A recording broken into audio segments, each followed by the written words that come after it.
This past summer, Bishop Andrew Cousins of Crookston and Bishop Lawrence Persico of Erie requested that time be allotted on our agenda this week for a consultation on the causes of beatification and canonization of Sister Anela Zervas, a professed religious of the Order of St. Benedict, and servant of God, Gertrude Agnes Barber, lay woman.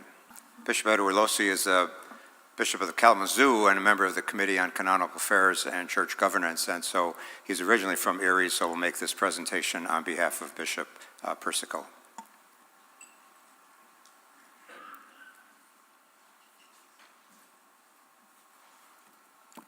Thank you, Bishop Paprocki, Archbishop Broglio, brothers. I am honored today to speak to you on behalf of Bishop Lawrence Persico of the Diocese of Erie, Pennsylvania, as he prepares to conduct an inquiry into the heroic virtue of the servant of God, Gertrude Agnes Barber. Bishop Persico, as we just heard, is unable to be here in person, and because in my former days I was Vicar General in Erie and familiar with this cause, he requested that I present it to you in his name. I humbly seek the opinion of the conference on whether it is advisable to proceed with the inquiry into Dr. Gertrude Barber's heroic virtues. Some of you may already be familiar with the legacy of Dr. Barber. Before her death in the year 2000, she was well known in Pennsylvania and in some circles throughout the United States for her advocacy on behalf of children and adults with intellectual disabilities. Gertrude Agnes Barber was born in Erie on September 16, 1911, to Catherine Cantwell Barber, an immigrant from Ireland, and John Barber. She was raised in a pious Catholic household which placed a great value on faith and education, two things she treasured her whole life. Dr. Barber began her professional career as a teacher for the City of Erie Public School District. She earned a doctoral degree in education and became a school psychologist and administrator. It was during this time, working in the city school system, that Dr. Barber recognized God's call for her life. One of her duties as a school psychologist was to assess children with special needs and then explain to their parents that these children could not be educated at the school and had to be withdrawn. Dr. Barber was deeply affected as she saw parents face the agony of either keeping their children at home without access to an education or sending them away to a distant institution where they would be segregated from the world and apart from their families.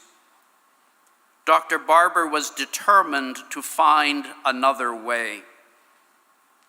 A long-life member of St. Anne Parish in Erie and inspired by her deep Catholic faith in Jesus Christ, she saw these individuals as children of God who deserve the opportunity to develop to their fullest potential in a loving and supportive environment without the need to leave their parents and siblings.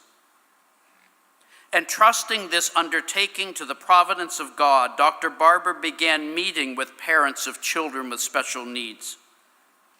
In 1952, in a room borrowed from the local YMCA, she opened the first class for children with intellectual disabilities where they could receive the assistance they needed without being sent away. She soon started offering classes for children with vision and hearing impairments and opened training programs for adults with intellectual disabilities at locations around Erie. She founded the Dr. Gertrude A. Barber Center, to facilitate this loving and nurturing care of individuals with special needs. In 1971, she left her job at the Erie School District to become the full-time administrator at the center. Her organization soon expanded its mission to include services that span an entire lifetime, from early intervention therapies for infants and toddlers, a school serving children from 24 area school districts, adult training and job placement services, recreational programs, and group homes for adults, and a retirement center for adults in their senior years. Under her leadership, mental health services were also initiated to meet behavioral challenges for children, adults, and families, and services extended beyond the original scope to include those who needed residential care. She responded to requests from locations throughout the state, opening adult residential group homes and adult day services across Erie County, as well as in the Philadelphia and Pittsburgh areas. It must be said, though, that Dr. Barber's life was not a continuous trajectory of success. At a young age, while her mother was visiting family in Ireland, she eloped with a man with whom she had fallen in love. But the marriage was an unhappy one and ended quickly in divorce. She never sought to remarry, instead spending the rest of her life giving full attention to her mission of advocating for those with special needs. Those who worked closely with Dr. Barber were struck by her kindness, determination, humility, piety, and strength of character. Her spirituality was simple.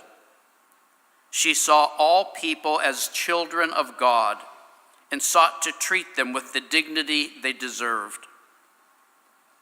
Dr. Barber died suddenly on April 29, 2000. Her legacy continues to be carried out today as her organization, now called the Barber National Institute, employs nearly 3,000 people who provide a range of services for more than 6,000 children and adults with intellectual and physical disabilities and behavioral health challenges across Pennsylvania, with services and support offered to their families as well. Dr. Barber's life and witness call us to remember and honor the presence of Christ, even in the most vulnerable of our brothers and sisters, and to see reflected in them the beauty of a loving Creator. Dr. Barber's example challenges us to love these individuals with the love of God Himself. Her example gives hope and support to families who struggle with how to care for their members with special needs. Her teachings inspire us to recognize the dignity and beauty of those who are most vulnerable among us, and to recognize the presence of Christ in them, calling us to put into action the Lord's own words, "Whatsoever you do to the least of these little ones, you do to me." Hers is a legacy which inspires others to seek holiness through service, bowing humbly before the mystery of divine love bestowed equally upon all our brothers and sisters. I would like to thank you for allowing me this time on behalf of Bishop Persico to seek your opinion on whether it is advisable to initiate the cause of canonization of the servant of God, Dr. Gertrude Barber. Thank you.